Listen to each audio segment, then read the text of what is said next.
Think you need an hour to draw a complex illustration like this? No way. I'm going to prove I can do it in 10 minutes flat using my favorite Procreate shortcuts. Let's start the clock. First up, Symmetry. I never draw the same thing twice. I turn on Drawing Assist. Go to the wrench icon, select Canvas, and select Drawing Guide. Make sure it's toggled on. You're then going to select Edit Drawing Guide and click on Symmetry. You can then choose whatever sort of symmetry you want. I'm using vertical. And now I only have to draw half a butterfly. Procreate does the other half for me instantly. Workload cut in half. Next is QuickShape. I grab a new layer for details. My hand is shaky, but it doesn't matter. I draw a messy oval, hold the pen down, and snap. Perfect shape. This is a great way to fix your wobbly lines automatically. Now I'm going to clean up overlapping lines using my eraser tool. I need this to be one solid object, not on two separate layers. I don't have to dig through the menus, I just simply open up my layers and pinch the two layers together on the screen. Boom, they are now merged and they are ready for color.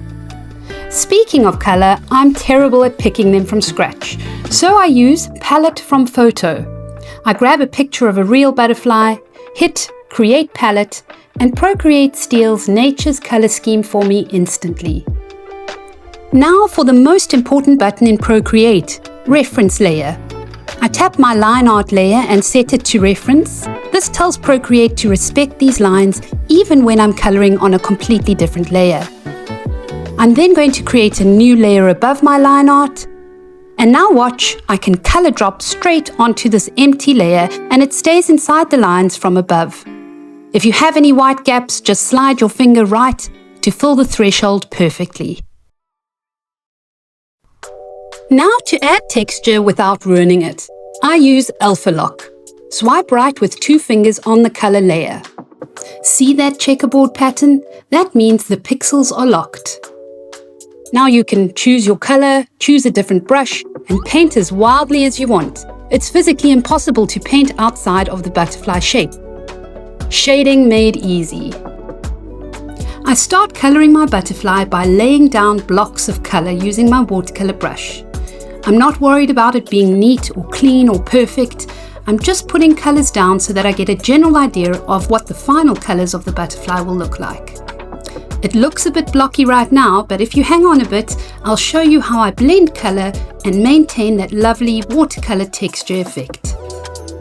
Now a new layer on top of my color layer. This is for the veins and the details. This means I can easily change the color of the line work without affecting the color underneath. Never draw your details on the same layer as your color because you'll definitely regret it later. I'm using a thin inky brush to draw these delicate veins on the wings. And because I'm on a new layer, if I mess up a line, I can erase it easily without ruining or erasing the color underneath. Now let's talk about the blending technique I mentioned earlier. It still looks rather blocky, doesn't it? So let's fix that. I grab the smudge tool. It's the little finger icon at the top of the screen. I like to think of this as digital finger painting. Instead of painting new color, I'm just dragging the existing pixels around. I'm melting the purple into the pink, pushing the blue into the purple. You see how smooth that gradient gets? You don't need fancy brushes for this, just push and pull until it looks soft. But I quite like the textured technique, or getting that textured effect, and so I select the smudge tool, and then it opens up the brush menu, and I usually choose a textured brush like the gouache brush or a watercolor brush. And now for adding some extra magic with some highlights. I'm going to go to my color palette and choose one of my lighter purples or lightest purple. And then I'm going to add some highlights to certain segments of the wing and to the side of the body of the butterfly.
And then I'm going to choose my pure white, and I'm going to put some small dots along the edges of the wings to make the color pop and to create interest in the artwork.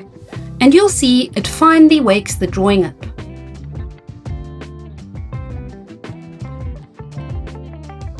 And of course, we can't forget about the butterfly's feelers, so making sure that I still have assisted drawing selected, and using an inky brush, I'm going to draw one of the feelers on the right-hand side. Because of symmetry, it mirrors beautifully on the left. Okay, this next trick is my absolute favorite. This is how you make the butterfly pop off the screen. You're going to go to your layers and duplicate the entire butterfly. Now select the bottom copy. Turn Alpha Lock on, swipe right, tap the layer and hit Fill Layer. Make sure you have black selected. It doesn't look like anything happened, right? That's because the black shape is hiding behind the colorful one. First, make sure Alpha Lock is off on that black layer. This is crucial or it won't blur. Go to the magic wand adjustments and choose Gaussian Blur and slide your finger to the right. Then go back to the adjustments and select Liquify, Push, and you can then move your shadow around so that it feels more realistic. A real shadow isn't perfectly symmetrical. I'm going to gently nudge this black shadow layer downwards and slightly to the side so it looks as though the butterfly is sitting slightly above the paper. We are 99% there, but it still looks a little digital. So what I've done is I've grabbed a free texture image from the web. I saved it onto my iPad and I added it from my gallery. I'm then going to place the paper beneath my butterfly and I'm going to adjust the opacity. And what you'll see, it adds a subtle grain and tooth of real paper, and it ties all the layers together so it looks like a traditional painting of sorts, not so digital. And for the final quality check, I don't dig through menus, I just flick my finger and my quick menu instantly flips the canvas horizontally. This resets your brain so you can spot any lopsided wings or weird angles. Everything looks good, and just like that, we turned a 1-hour struggle into a 10-minute masterpiece. If you want to turn drawings like this into actual stickers, I've put together a free Procreate Sticker Maker Starter Kit. It has the templates and brushes you need to start making your own sticker sheets today. The link is in the description below. Grab it so you can start creating immediately. Now, you have the speed, but if you want this specific watercolor look for your stickers, you need to know how to build the brush. Click right here on this video to learn how to make it now.